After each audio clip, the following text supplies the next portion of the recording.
Thank you guys for being a part of College Knowledge. As you know, it's part of our mission to help you guys. So please send any questions you have to us at info@collegeknowledge.net.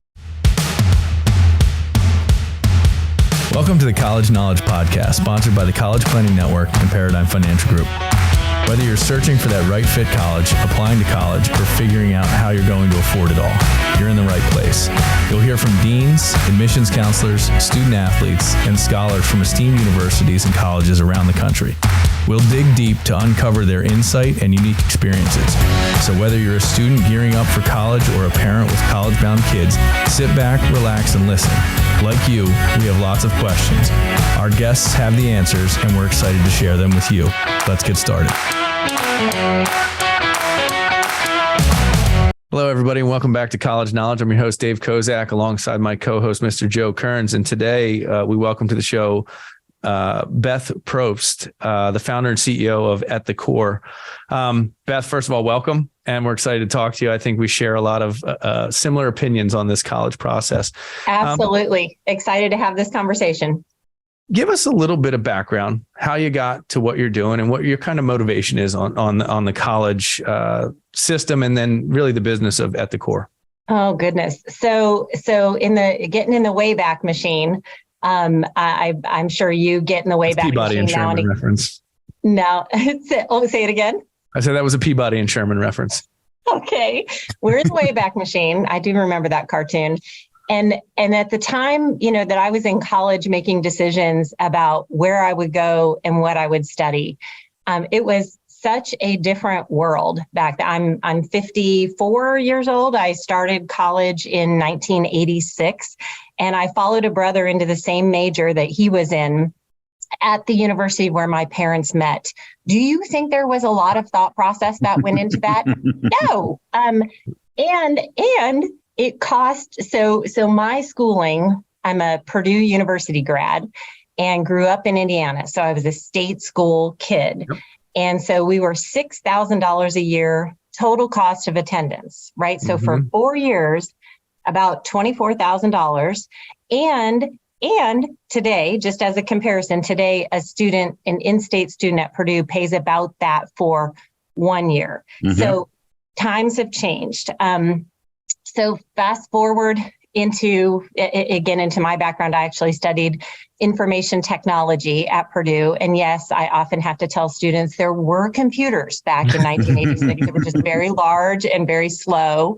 They were in giant rooms with all this cooling. So I got out into the world of technology and moved into, worked for companies like Oracle, in that database side of things, and grew teams and was doing marketing and sales management for those teams. And I was always very aware of having people understand what their strengths and interests were and what they struggled with, and putting together teams that might be disparate teams, but always tied to, what are they really good at? What are their strengths? Putting teams together that had different kinds of strengths. And then sorry, you didn't want this long of an answer, but go ahead. You're rolling. But so through that time in tech, I was always kind of watching that people side.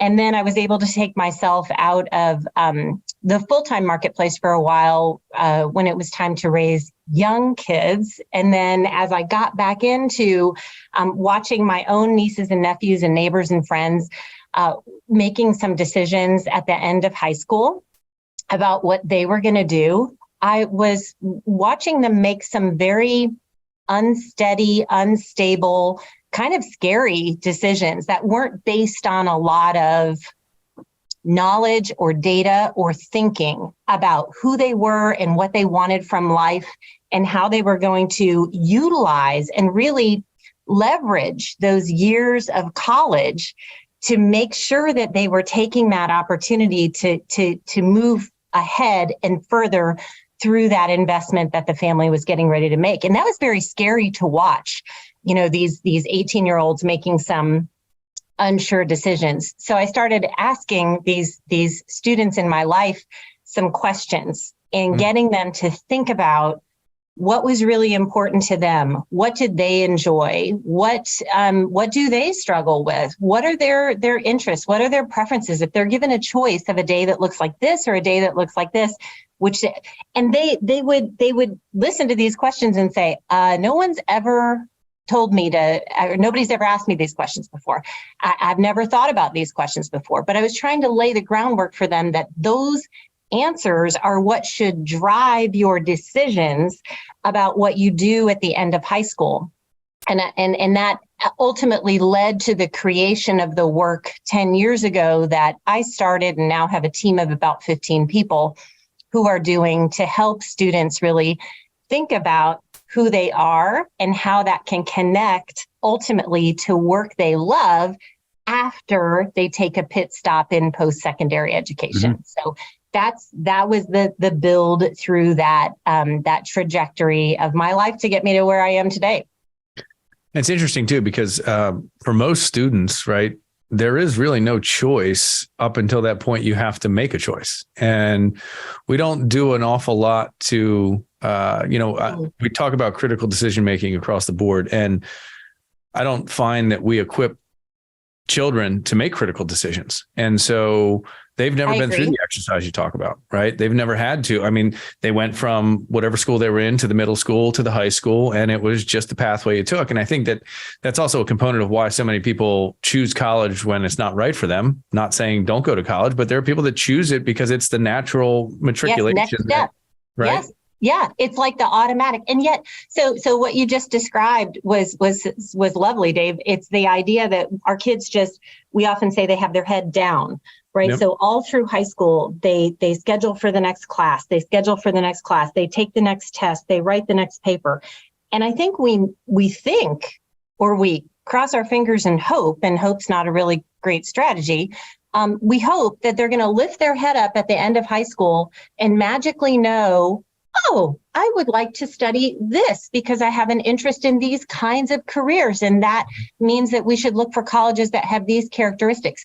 That is not going to magically happen. In what I would say is that there are specific things during high school that students can do that will allow them to make better decisions at the end of high school. And that I will have a drum and a tambourine that I will bang and shake on behalf of students engaging with those actions during the high school years. We all want our kids to make better decisions at the end of high school. I can't tell you how many families, like you've heard this too, a kiddo is good at math and science.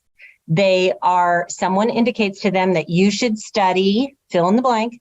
What is it? Engineering, right? And the kid's like, no idea what that is. And but I'm just if I'm good at math and science, that sounds good. So they tell everybody who starts to ask them at the end of high school, what are you going to study?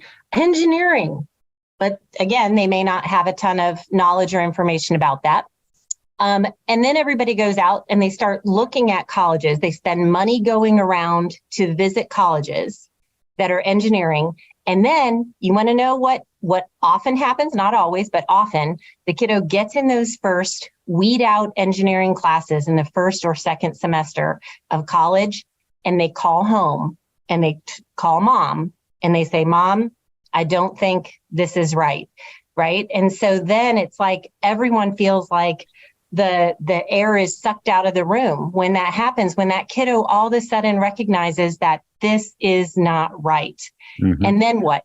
And then there's a secondary problem to that I've witnessed. I can't even say how many times I've witnessed or talked about it, whereas the pressure from the parents is so real and the guidance is so resolute in the student's brain that they suffer through 5 years of engineering and $180,000 to $325,000 of expense and come out and they want nothing to do with the skill set that they've developed. Right. And so they suffer through the classes, they suffer through the logic and the reason, the application of the physical sciences, and they go through all of this only to realize they don't love it. And as a matter of fact, just the opposite, they loathe it. They can't stand being in a box in a cubicle Too, I'm sure you've seen the stats about what percentage of Americans have jobs that they do not enjoy, that they do not love. I'm not okay with that. I think everyone should find their way to work that fits their strengths and keeps them away from the things that they struggle with as much as they can. You can't always eliminate all of those, but something that really fits that student and their desired lifestyle, right? Yep. So all those things have to be considered. And in this world of college prep and college planning, at the end of high school, that kiddo, of course, has to decide if they're heading to college. They have to decide where they're going to go to college. They absolutely, at some point, have to pick a major, and they should have their eyes third on a potential or targeted career or career field, because that's really going to help shape all those things go together. But what we find of those three, the college, the major, and the career, people do not know how to support their kiddo to think about major or career. So they set those aside. Yep. And they focus on the college. And I can't blame them. College visits are fun. We have 2 kids in college right now. I mean, I still love a good college visit. Are they going to Purdue? And they're fun, right? They're interesting. Are your children at Purdue? No, they're not. I was just making sure. I didn't want to, Nope. They had to decide. So can you imagine our kids? They had a little different path. They were. We're all about engaging during high school with stuff that lets you make better decisions at the end of high school. So our number one kiddo knew that he was always a business, math, money guy. Mm-hmm. And in fact, you guys are money guys, so I'll tell a quick funny story about him. And he actually used this in his main college essay in the Common App. Seriously, are you ready for this? He was maybe 6 or 7 years old. We heard him crying. He was supposed to be in bed. He's sobbing. And I come upstairs and I'm like, oh my gosh, what is it? Did your hamster die? I'm thinking, what?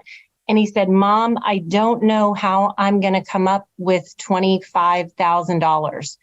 And I said, well, what makes you think you need $25,000? He had heard about the national debt and that every man, woman, and child was responsible at that point for something like $25,000. And he was sobbing. He thought he had to come up with that like the next day. I mean, what a responsible and aware young man.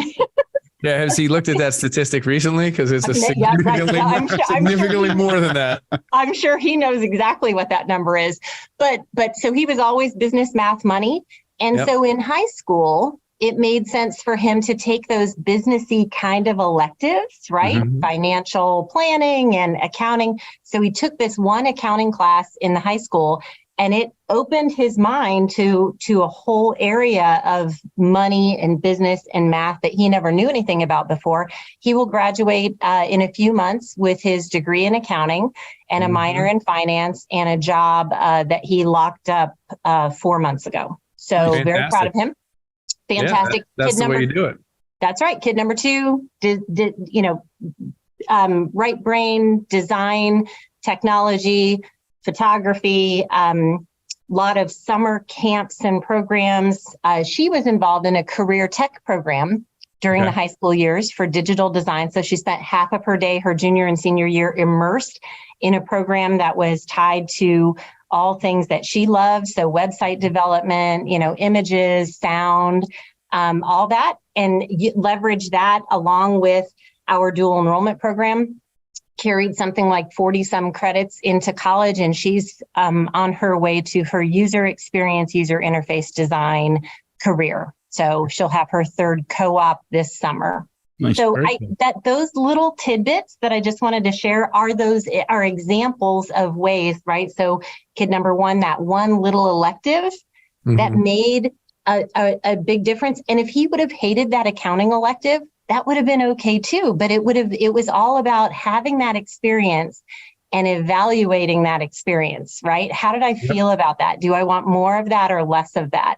So that's what our kiddos need to feel like they can do, and frankly should do during those high school years, is try stuff out.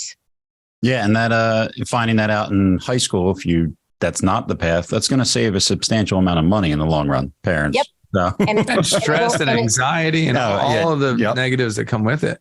So why don't our kids do more of that? I think in some ways, a lot of kids feel some strange pressure to take classes that they're not even interested in or don't. I can't tell you how many kids we have sat with and they'll say, I don't really enjoy reading. I don't really enjoy writing. And then they go over their schedule for the year and they're in, AP Lang and AP Lit. And we'll be like, so why are you in those classes? If you're not enjoy, because I feel like I should take those classes. Like they're going to look good to someone so our kids they've gotten this limited, I think this is what colleges want me to do, instead of feeling that freedom of crafting your own adventure through the high school years so that you get to have the experiences that allow you to make better decisions at the end of high school. But I think that goes right back to the rat race that we live in and have created for ourselves in terms of the AP tests and the 4.0s and the extracurriculars and all of the things that are, and unfortunately the reality to all of it is a college would much rather see someone that loves what it is they're going to do and prove it than someone who has just done everything under the sun to do everything under the sun. And unfortunately, I blame the parents, frankly, and I blame the school system for this massive push to be better and do more. And you're a capable student, so you should push it to the envelope and you should do 4 hours of homework and you should bust your hump doing all. And it's pervasive at a young age, which is also, I think, a tragic environment because so parents, first of all, I think cool off. Right. And then the other thing, too, that we talked about critical decision making in the beginning, but I think pure decision making in general, I don't even know if it's critical or not. I would say critical decisions. I don't know where you put the threshold of what's critical and what's not. But the idea that we allow kids to control and make decisions. And, I have 4 kids myself, and I like to consider it like bumper bowling. Right. So I'll let the kids, they can go all over the lane. They can do anything they want to do, but I'm going to protect them from tragedy or mistakes that are irreparable. I want them to explore all of those things. So I think there's this reality where, and you can talk about the melting pot that is the U.S. People come here for prosperity and they come here because they want freedom and they want all these things. And it's all true. But then they push and they up the ante on society. And now, everybody's got to be a doctor or a lawyer, or an engineer, and I struggle with this myself because I went assuming I was going to be an attorney, right? My dad's an attorney. I like arguing. So, hey, I should be an attorney, right? And I went to Franklin Marshall in Lancaster, Pennsylvania. It's a good school. Yeah. It's tough. It's a pain, but, and I found my love for business and strategic management in that, and risk management beyond all of that, and that had to do with my fraternity because I was the one making sure we didn't get in trouble. Right. So it was just kind of mitigating risk. Can't do that. Nope, we're not going to do that. Here we can do this. And I bet super quick, I bet you had no idea that the field of risk management even existed. Nope. As a 17 or 18-year-old kid. It was an experience that exposed you to this concept. Yep. And I'll tell you, even I got the first job offer I got was an insurance company. I was like, what? What's it? I still hadn't, even post college, I had not put the two together. So my senior year, I went to do this risk management training program. And I was like, wait, this is a whole thing, right? You can do this. And to me, the thing that we talk about a lot, and I would love to get your opinion on this is, right, there's a self-awareness that has to be created. You have to be self-aware to make decisions about what you like and what you don't like. And so I think we've taken a lot of that away, right? And it's this idea that you're not allowed to express that, right? You like the arts. Well, good, great. pursue? What can you do? What is it? And the one thing I wanted to get your opinion on is I think the career end game needs to be thought about first. 100%. 100%. Sandbox do you want to play in? Right. The phrase we've been using recently, and I've run it by some students to see how they feel about this. I have told students that I think they are career illiterate. And they bristle a little bit at that at first because no one likes to be told that they're illiterate. And they think about it and they say, no, that's probably about correct. And one of the biggest issues that exists in the high school world is that there is very precious little exposure to real world careers. And if someone just was able to help expose, and this is, of course, what we do for a living, expose to kids that these amazing career areas exist, a whole zoo of careers from A to Z that are out there. And I noticed with some of your podcasts, you're doing amazing things to try to shine a flashlight on, forestry or biomedical engineering or history and what the study of those can lead to, right? What the study of it is like, and then what the, post-college experience can look like. So that has to shift down into the high school years, more of that real exposure to careers to excite kids, but it has to go hand in hand. It has to be added to that. Who am I and what do I like? And how can, if I like the arts, but I have these personal traits and characteristics, how do I blend those two? Or what's the Venn diagram? What's the overlap? What are the opportunities that I might have? Within that field. And so it's not, because our kids are limited, they may say, I like the arts, therefore I should be an artist, but they're missing every other component of who they are as a human. I mean, maybe you're a great communicator and you love, research as well. And you also love the arts. Maybe that takes you into a whole different vein of work that's related to the arts, but it's not being an artist. But these kids, like your risk management example, they have no idea that these jobs exist. And they have a super, even worse, they have their limited view of careers includes kind of knowing what mom and dad do, kind of knowing what a doctor, a nurse, a dentist, a teacher do, because they have some exposure to those. And then they usually, here's another one that pops up. If they're a sporty kid and they get injured, they go and see a physical therapist, and they love that the physical therapist is like in casual clothes and is still sort of sporty and all that. So then they think, I might really like to be a physical therapist. And then social media and things that they're watching on television expose them in a very erroneous way to like the CSI effect with college. They're not getting a real picture of what that career field is like. And so these limitations are what our students are strapped with, right? That's all they carry from a career knowledge perspective. And yet they have to pick a major. Those 4 years of college will go by like that. Your major identifies you to potential employers very quickly. So, students may be interviewing for internships. Not uncommon to see them looking for internships after 1 year of college, certainly after 2 years of college, trying to do something in their career field.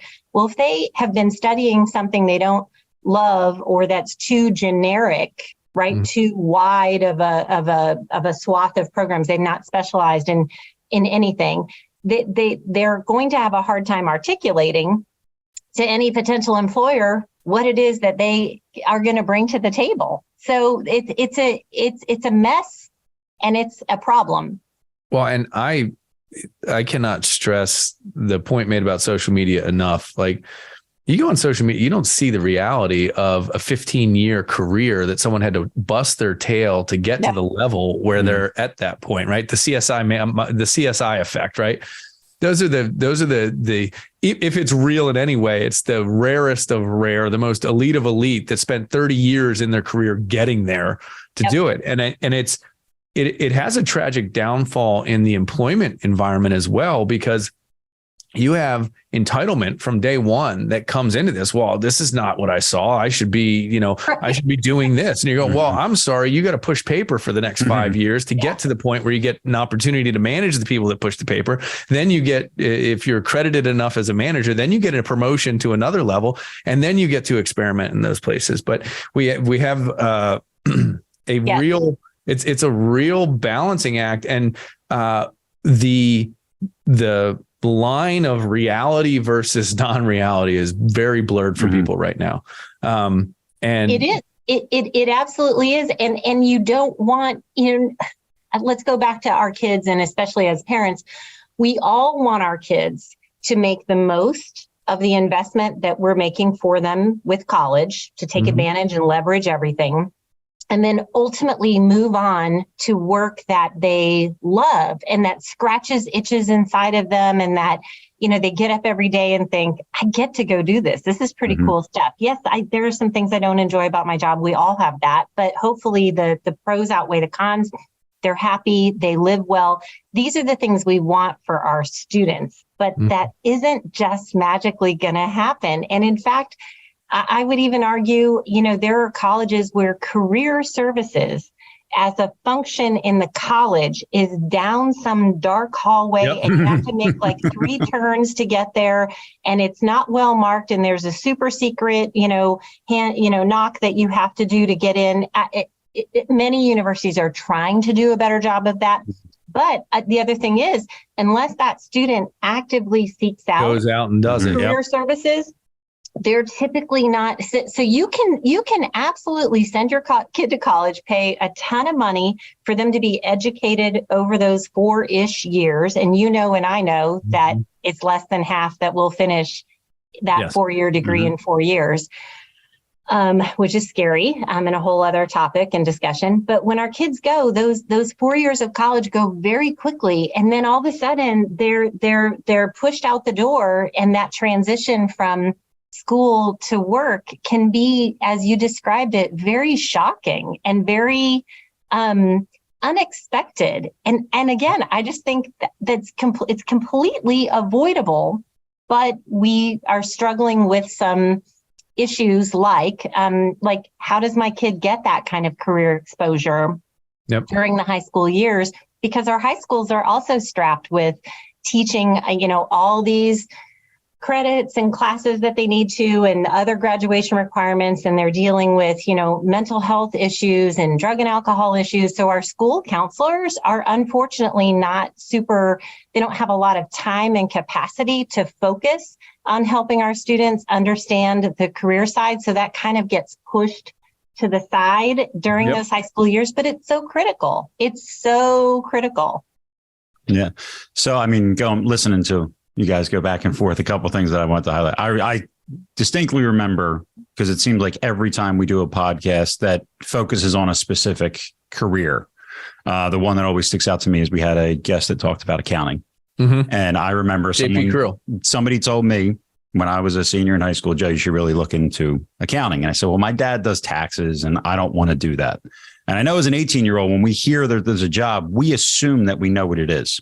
Yep. Going through this podcast and talking about it is like, oh my God, I would have loved it. I'm a math guy. I'm a numbers guy. Formulas. Why does this number equal that? I want to know all the reasons why. And we're talking about this and going, oh my God, I probably should have been an accountant. What I do with the financial aid system is what good accountants do with the tax formulas. Yeah. So no doubt.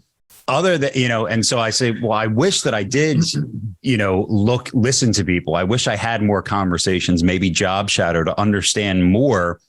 But beyond just listening to like a podcast or beyond kind of, the things that we're trying to do, what can students do to kind of avoid the myth or hear, hey, I want to be this job title. And that 18-year-olds assume they know what that job is going to be when really they don't have a clue. So how can students and parents help students understand the truth about a career? What can they do in high school to help with that?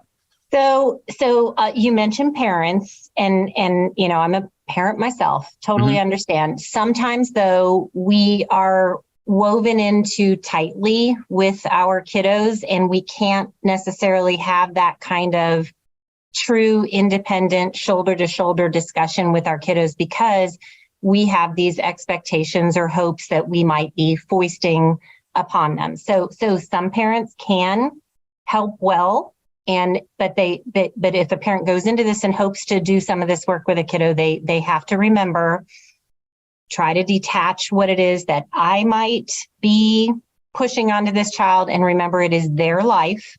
They are the ones that will graduate from college and do this work.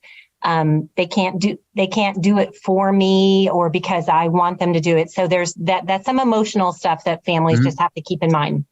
So what can students do? I mentioned that accounting elective. Most of our high schools have an amazing set of elective classes that are built in to your high school course catalog. Flip through that high school course catalog and figure out which of those sound interesting, especially if they have an element. So some electives are truly what we call a joyful diversion. So you'll see, cooking stuff or fitness stuff or mythology or whatever. I love all electives. I think electives are super important to a high school student's day. But if they can find one that is semi-aligned with something they find interesting that might be, like a step toward a career exploration possibility or resource, I would totally take electives. In addition to that, there are some super electives that exist across America for students that are called career technical education. So I mentioned before that my daughter had done a digital design program. So all across the US, you'll see these, and I call them super electives because they're longer. So usually they're like a half-day program in the junior and senior year. And we may remember them. So if someone's listening in and they're like, oh, no, I remember the Career Center from my high school days. It was where the kids went who maybe weren't being successful in a traditional. BOTAC, right? It was welding and cosmetology and car repair, right? And construction. So those things still exist in our career tech world, in our career tech schools today. And they should, because have you seen, oh my gosh, people that have those trades or credentials or certifications can do amazing things in the world today and be very successful. But in addition, most of those career tech schools have, I lost your picture. Going. We're still here. Now you're back. Oh, now you're back. So most of those career tech schools have now developed other programs like bioscience programs. We here in Central Ohio, we have Zoo School. There are those digital design programs, cybersecurity, pre-nursing, pre-vet. In high school, these kids can take these chunky elective programs for half their day and then take college prep classes on the other half of their day. So what a wonderful way for a student who thinks they might want to be a nurse to try on that career, literally and figuratively. I mean, they wear scrubs.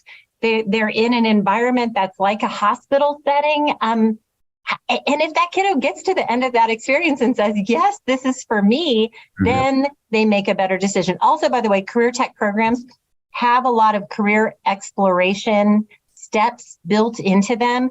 So as an example, I know a bioscience program at our local career center Skypes with the Cleveland Clinic every week to talk to a person that has a different job every week. So they do a snippet, like where they're interviewing and getting to know, what is it like to be an anesthesiologist? What is it like to be a hospital administrator? What is it like? So they're gaining this sort of career repertoire of knowledge that they're tucking away in their head and then sizing up. Could I see myself doing that? They said some things that could be a fit and some things that might not be a fit. Parents, please go check out our other YouTube channel at Elite Collegiate Planning to access more free information. Another really good one, since you asked, Joe, are summer programs.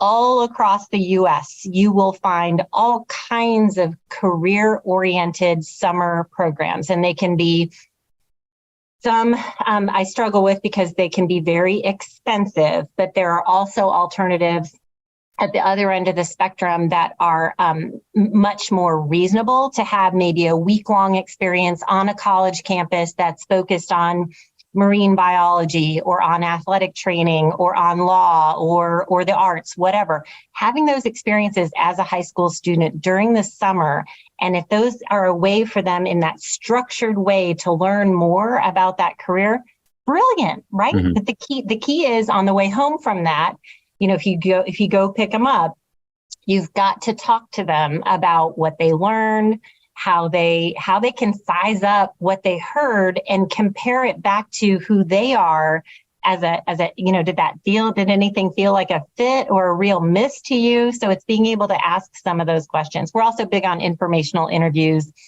more so probably than job shadowing, only because if a kiddo wants to do job shadowing and they have this very minor concept of a job, and then they ask a professional if they can shadow for 8 hours, but they know in the first 15 minutes that they would rather like throw themselves down the stairs than stay here and continue for the rest of these, right? I would prefer that student did an informational interview first, got to know a little bit about that career, and then second step would be a job shadow. So, but all those things, so electives, career tech, summer programs, and then doing that work with career exploration that might be informational interviews and job shadowing.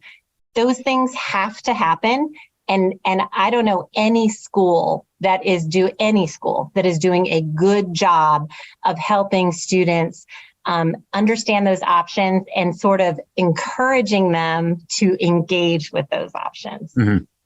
Yeah, I mean, one of the things we implemented at the College Planning Network was the strong interest inventory as a pre-screen for, hey, let's at least teach you a little bit about yourself. Do you agree or disagree with it? And here's some subject matter that, for all the answers you gave on the 290 questions, these are things that people that enjoy their careers, this is how they answered it too. So you do well to explore it.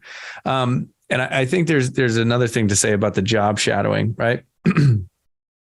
If someone shadowed me on my job, right, one day is not the same as the next day, is not the same as the next day. You don't understand the reality of long-term projects. You don't understand the reality of successes and failures at the same time. You see a microcosm of a day in life, right? And I go back to it's crazy. This came up. I had a conversation with my daughter last night. She was upset because she thought I was being hard on her at softball practice. And I'm a coach through and through. And she said, "Why are you being harder on me than anyone else?" And I said, "I'm not being harder on you than anyone else. I'm very regimented in coaching." And I said, "Ella, we've talked a lot about your aspirations. Right? You've shared them with me. We've explored what you want to become and what you want to do. I bring every day we're having these conversations. And she wants to be a Division I softball player." And I said, the funny thing, Ella, is that I know what it takes for you to get there. Her mom was a Division I softball player. I played baseball in college, and we know what it takes to get to that next level. And I said, so as long as you tell me that you aspire to be that, I'm going to show you the way to get there. And I'm not going to let you take any shortcuts.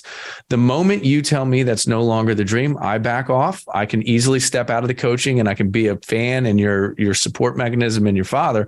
But as long as you want me to coach and you have that aspiration, you've got to go there. So I think the importance that students need to look at is, what is the aspiration?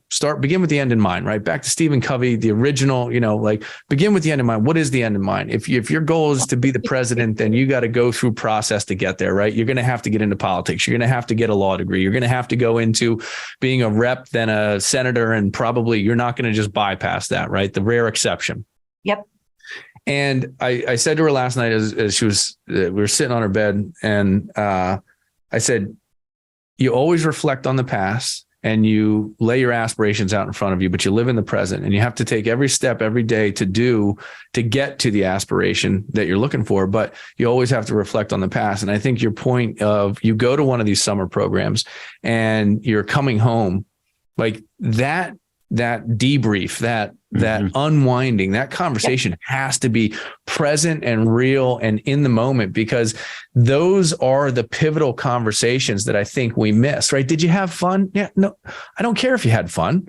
If you enjoyed it and you were interested in it and you learned from it and it motivated you to do more, that's what I want to know about, not just was it fun. And I would even go further and say, what did you learn? What did you see that you thought, oh God, I could never do that, or that was horrible? Or what thing, like you talked about, Joe, after you learn later more about what accounting really looked like, if you would have had that experience earlier, you would have probably made that kind of connection. It's those connections that we want for our kids. It just is.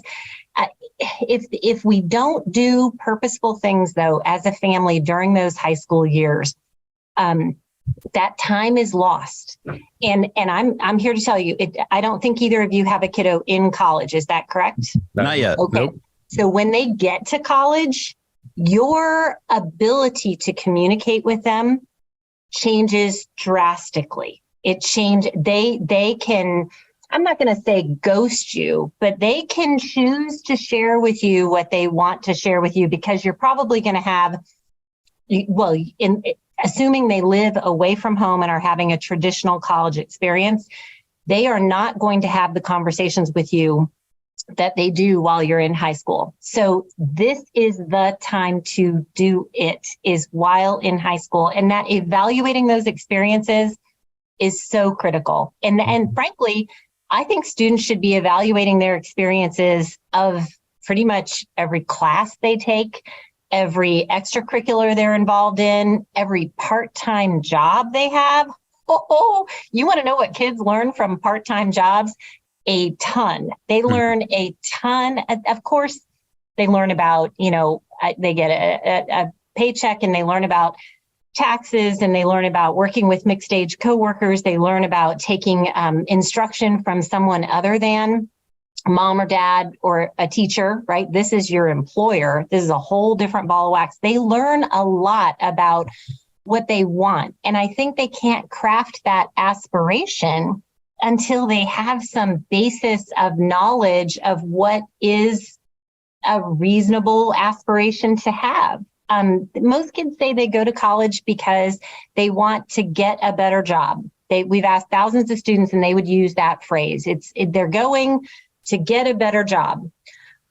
Okay, so then that means that you ought to probably give some thought to the kinds of jobs and career fields that can be a good fit for you, because how else do you think that's going to sort itself out? It's, if a kiddo goes to college undecided, and I have no problem when a student chooses to do that. Although I would say I would still argue there are things that student could have or should have done during the high school years that may have helped them get closer to what was a reasonable thing to study in college. So I still believe push it down. But if you don't do that and you go to college undecided, the risk to that is that you are now at the mercy of what that college is going to do to help you figure this out. So some colleges do better at this than others. Some, will have you take that set of first courses and maybe some kind of exploration type class, and everybody's just crossing their fingers and hoping they figure it out. And I'm not okay with that. I think we need to help students understand the value and benefit of self-assessment and career exploration while in high school. And again, that is what we do. So super quick, Joe, you mentioned the strong interest inventory. For families that might want to know. So 10 years ago, when I was interviewing those students in my life, those nieces and nephews and neighbors and friends, I put that together into a process called guided self-assessment. So we do this work now for hundreds of students across the country, and it is interview-based. So we do one-on-one work together with a student. They are assigned a best match facilitator within our team. And together, that facilitator is going to interview that student, and they are going to talk about over 5 1-hour interviews that take place over 2 to 3 weeks. They're going to talk about those experiences that the student has, the classes that they've taken, what they've enjoyed, their interests, their values. That's another interesting one. Their preferences, what their lifestyle goals are. All of that gets out on the table. And there's no parent that's there during these interviews, because that student would answer perhaps differently if their parent was over their shoulder, right? So that student has a chance to really say and articulate what is in their mind and in their heart during those interviews. We catch it all, we sort it, we organize it, we clarify it, we analyze it, and we are able to come back with a kind of a self-assessment profile of that student, all the things that they said. And then we take it a step further and link it directly to 15, 18, 20 specific named careers that could be a good fit for that student. And so it launches them. Oh, and then we go further. We actually work one-on-one with that student for 3 more meetings to teach them how to do that career exploration. So they sort those careers that we gave to them. They say, this one sounds the most interesting. And then we teach them how to dig into that. And then we connect them with an individual who has a job of interest, and we teach them how to perform an informational interview. So that work, that one-on-one deep work that we call guided self-assessment, has been such a lifesaver for so many families. You know, when you have a kiddo that has these question marks above their head, they have no idea what they want to study, they have no idea about careers. How do we fix that problem? And that's, again, where guided self-assessment has been a real lifesaver for hundreds of families. Yeah. The one other thing I wanted to bring up is I'll have this be my last question tonight, or today. I don't know why I said tonight. You had mentioned earlier that, you know, choosing courses, and that kids take courses because they think that's what they're supposed to take, and that's what the college wants to see. Yeah.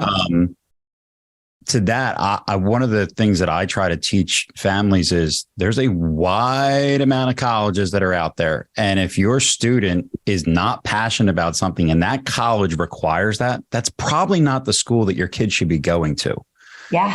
And so, you know, you guys have a choice when you're looking at schools. And if you're very passionate about a particular topic and not others, and schools are saying, well, you have to have this course, you can probably find other colleges that don't require that course. And that is, you have to think, stop ignoring. We always talk about, you know, the fit, not the fame. You definitely won't want the parents saying, well, you got to get into this school and you have to take these courses, when if that's not what you want to do, that school's not going to be the right choice. Right. So outside of just the, you know, we're talking a lot about majors and career choices, the school choice is also another reason why you fail. You're at a place that you don't want to be, or you go to the school and they have specific courses that you now have to take again that you don't want to take. You know, you really have to think big picture and make sure that you avoid that extra 1 or 2 years in college. And it's not just changing majors, but it's also potentially transferring schools. Or if we talk about the social, academic, and financial fit. That's how you that's how you win at this game. If you're on a campus that you don't like doing, if you're taking courses that you don't have a passion about, you're not going to get good grades. You're not going to retain information. You're not going to get the internships. You're not going to get the jobs. Find the schools that do have the right major, the right social fit, that they require the right things that you are in turn passionate about. Find the school that fits for you. Don't make yourself fit for a school. Very different. So Joe, I just wanted to kind of bring that up. No, I love that. And I think just to summarize what you're saying, it starts with who that child is. Mm-hmm. Then they need to have their eye on the kinds of careers that can be a great fit for them, because third, that will shake out what kinds of majors I should be focusing on. And then fourth, not first, fourth is, where do I go to college that fits all of the other things that are important to me? And there is, as you all know, there is such an unusual and unhealthy focus on a handful of colleges across America. And, you know, I still... I'll say it. I'll say it. In the profession, I wouldn't send my kid to one of them. So the book that I have recommended to so many people is Frank Bruni's where you go is not who you'll be. That is such a brilliant book because it takes the concept that we should focus on those handful of schools, and it really turns it on its head. And it talks about very specifically some programs that exist at colleges that kids, if they read that book, they may think that college name is made up. I've never heard of that college before, but no, it's a real college. And this is a real thing that you could have an experience at that college. People just get so tied up in that short list of colleges, and they ignore all the other colleges that are out there and the experiences that our kids could have. And I think sometimes, I'm going to say this too, Joe, and I'm afraid you might agree. Sometimes I think that's that parent element again of wanting to just wear that shirt from a particular college or put the sign in the front yard. You talked about this notion of I want to get a better job. And I think we have a real problem in society where people don't know what a better job is. If you don't know what the first job is, how do you know what a better job is? If you don't know where you would end up without this focus on a better job, how do you know what a better job is, right? And, I saw this really cool, I saw this really cool reel on Instagram, and it was this guy talking about how money's not everything. And he goes, well, how about if I gave you $1 million, but you had to be sick for the rest of your life? Or how about I gave you $1 million and someone had to die, and I give you $1 million, and all these things that are more important than that. And, I focus for everybody on the economic principle of utility or satisfaction. And so I want to be clear about one thing that I hope we all agree on, but work is work. Like, work's not always awesome. It's not always fun. It's a grind, and it is life. It is part of the gig. But if you enjoy the environment and subject matter with which you work in, it makes it that much more satisfying and doable, right? So don't just expect you love what you do, you'll never work a day in your life. That is false. You will work. Totally right? False. And in fact, we use this lovely phrase, I think you'll like it. We tell students that every job has toilet cleaning in it. And every job. And there will be parts of that job that you're like, oh God, it's the toilet cleaning. And no one likes that part of the job. But if you can minimize that, understand, you're going to have parts of your job that, you may not enjoy as much as the others. Know it's there. Try to minimize that and maximize the parts of your job that you are excited about. But again, that idea of even beginning to understand what work roles look like, what day-to-day processes within an organization look like. I honestly feel like so much of that starts for students when they have that first part-time job during high school.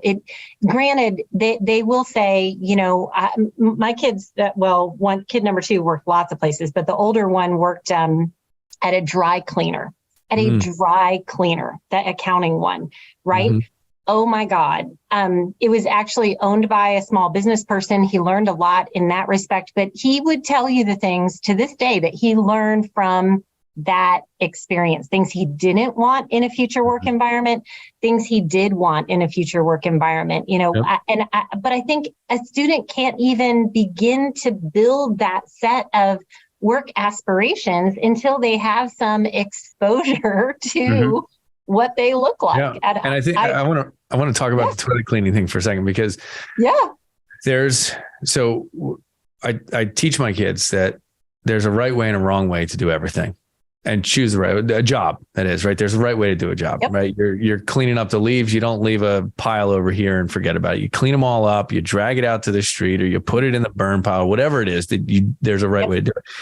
And for all of those people that say, I want a better job, right? The key here is the things that you love doing in your job, you do better than anybody else. The toilet cleaning, you do that better than anybody else too. And you get recognized for doing the things that you don't like doing and getting it done and being effective and efficient. And that's how you get the better job, the next job, the promotion, all of those things. You can't just do the things you want to do and not the things that are no fun to do. You do the things that you want to do better than anybody else, but you do the toilet cleaning the right way. Right? And you don't leave grime on the bowl. Especially as an entry-level employee, you described earlier that concept when someone is shocked that they can't go straight to, the VP level. The C Corp. The C office. Right. And that they're given these tasks that feel menial or, most summer internships, those kids are not in college. Those kids are not doing, heady, C-level work. It's pretty grunt and, bottom level. But to your point, you need to do it beautifully and do it well so that that company recognizes you are capable and that you need to express you are interested in taking that next step. I mean, these are all things that are career development kinds of, this is a whole other conversation, but I'm going to leave you with another book. I think you would love this book and you might hand this book to your kids. It is a Cal Newport book called So Good They Can't Ignore You. Yep. And I think the subtitle is something like Why Skills Trump Passion in the world of careers, something like that. It's a great book. And it is very much talking about just what you were saying. Do as well as you can with whatever tasks you have in that entry level job. And that will be what propels you to the next opportunity, And to simplify that, it's make yourself so worth it that they can't ignore promoting you and getting you to do more important things. Like I have a statement I use in a lot of hiring. It's like, listen, I want to go to the moon. I want to bring everybody with me to the moon, but your job is to make you so valuable to me that I can't exist in my business without you. And if that's the case, you'll always have a place. You'll always have upward mobility. The better job component and getting a better job. Yeah. I think this is also part of that like career path stigma that exists where there's only this subset of 5 careers that you can take. Like, oh my God, I've got to be an engineer. And I want to tell a story about engineering because I think the world is wrong. We need engineers. Don't get me wrong. We absolutely need them. They're very important. But the average engineer makes $130,000 to $150,000. That's not their starting salary. They start at 70, 80, they get to 150. The engineers that make the money are the ones that can sell. Yep. Yes, that can talk and communicate and do. And so is it stable? 100%. Will you always have work? Absolutely. If you can deal with the work you have, then engineering is for you. But you cannot underestimate the communication skills, the interpersonal skills, the soft skills that are lacking in those professions. That if you can do that, and I also wanted to go back to one other thing. You talk about get a better job, and you tell me a career or a job or a subject matter, and I will show you a successful person that will out-earn 95% of the population in whatever it is: science, math, technology, engineering, cell phone sales, right? There are people that are successful in all areas of life, right? There are real estate moguls. There are development moguls. There are technology moguls. These moguls didn't start as moguls. They got to be a mogul. I tell the story about my brother-in-law who never went to college. Owns an incredibly successful electrical contracting company.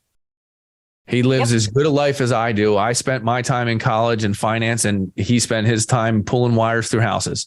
And being financial professionals, that the other thing that was different about both of your launches is that you had an investment. Someone made an investment in your education that looked like this, however big it was. His investment in his education was much different. And so then 5 years out of, 5 years into the working world, your balance sheet would have looked a lot different than his because he wouldn't have had that initial investment in that education. I completely agree with you. I love micro and the whole, dirty jobs. And being exposed to things that are out there. But I love your point about, the person that rises to the cream of the crop in their industry, wherever they are. I would say that person has recognized and leveraged what their own personal strengths were.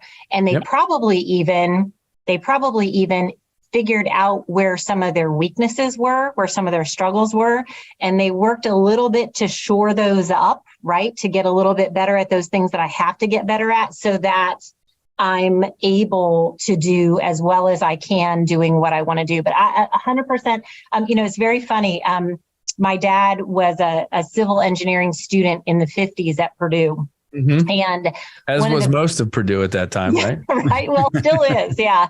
So he and I have talked a number of times about one of the big knocks about engineering programs is that they did a disservice to students in that they weren't teaching any of those business, normal day-to-day business skills like collaboration or being able to articulate a complex concept to people who didn't understand the technology, as an example. You know, that was a disservice. And I think a lot of engineering programs still struggle on some point with that because there's so much to teach content wise during that 4 years that the soft skills may get pushed off the table. But yet those are the things, you know, if all other things are equal coming out of a BS in engineering program, we all have this knowledge.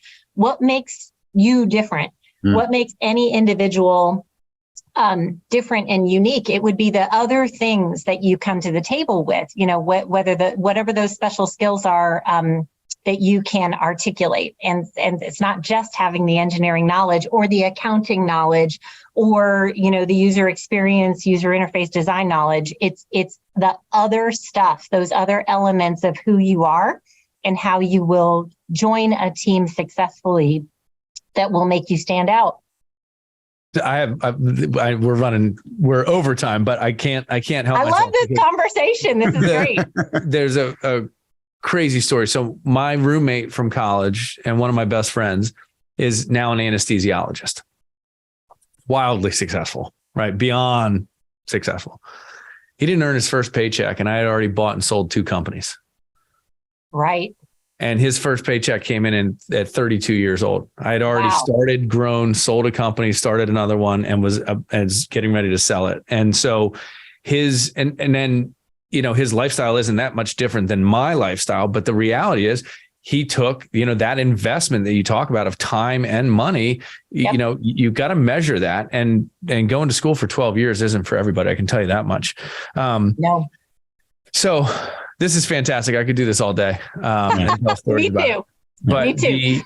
The key here, I think, in my reflection on it is you have to have the conversations, throttle back on the education and throttle up the exposure, throttle up what are you seeing? What are you doing? What are you talking about? I always used to say when I was giving guidance to students in particular, I said, was there ever a time where you left a class and, I got to say this too. We have this crazy culture now where electives are like screw off time. You don't have to, take a funny class. Don't do something. Like, you have an opportunity in your electives to choose things that are outside the box that they're not taught normally. And it's complete exposure. And too many people want to take the second gym or study hall or whatever it is. Improv. Well, how'd that work out? You do okay. Actually, but the point is you have an opportunity and people don't take advantage of that opportunity. And they think, hey, well, if I stack up my freshman, sophomore, and junior year of high school, then I can get 3 periods off in a row on Fridays in high school and blow out. And like, you're missing the point of why you're going to school in the first place.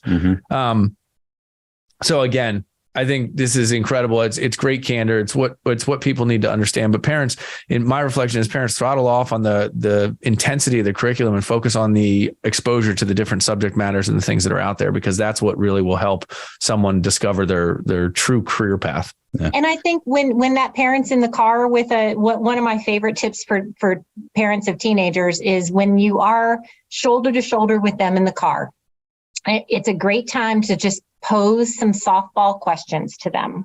And it can be, that kiddo is focused on, they're in class all day long. So you could ask some simple questions and you'll get better at this as you do it. What's the best class that you have right now? And the kiddo will say, it's this class. And then you'll want to come back with a why. And I would love that parent instead to use the word, okay. I'm interested. I'm driving, but finish the sentence. I like that class because very different than why. And the kiddo finishes the sentence. And then you could ask, what's the class that if it evaporated off the schedule and you never had to go in there again, what's that one? What thing have you learned this year that you never knew before? Have you learned something that blew your mind? Have you, just get them to engage with what they truly are learning, and making those connections, doing some thinking that they might not otherwise do. And if this is a struggle for a parent to do, remember that we are here and we do exactly this one-on-one with kids every day. And it is kind of interesting to have your child do it with a third party who is not, right? You're not vested. We don't come in with any preconceived notions. There's some great value to that. But I think just getting that student to think about the experiences that they are naturally having will benefit them tremendously over time. And Beth, if people are looking for you and they want, what's the best way to get in touch with you or at the core? Just the website is www.gettingatthecore, just all spelled out, gettingatthecore.com. We do a weekly high school, college, and career planning newsletter that's free. We do tons of webinars that are also free. Some have a low cost ticket of like $29 for a family ticket. We try to support and really assist families all the way through this thinking process in whatever way makes the most sense for them. So in that guided self-assessment process would be also for families that say, oh, we need some help with that. That's on that website as well. Oh, cool. Yeah. All right. Beth, thank you so much for the time. It was awesome. Enjoyed the conversation. Yeah. This has been College Knowledge. Hey guys, don't forget, send anyone our way who needs help with college or who is sending a student to college. College planning the right way requires an expert. Book a free consultation at elitecollegiateplanning.com. Thanks for listening to the College Knowledge Podcast with your hosts, Dave Kozak and Joe Kerins. We hope you enjoyed this week's exploration of higher education, sponsored by the College Planning Network and Paradigm Financial Group. That's all for this episode. See you next time.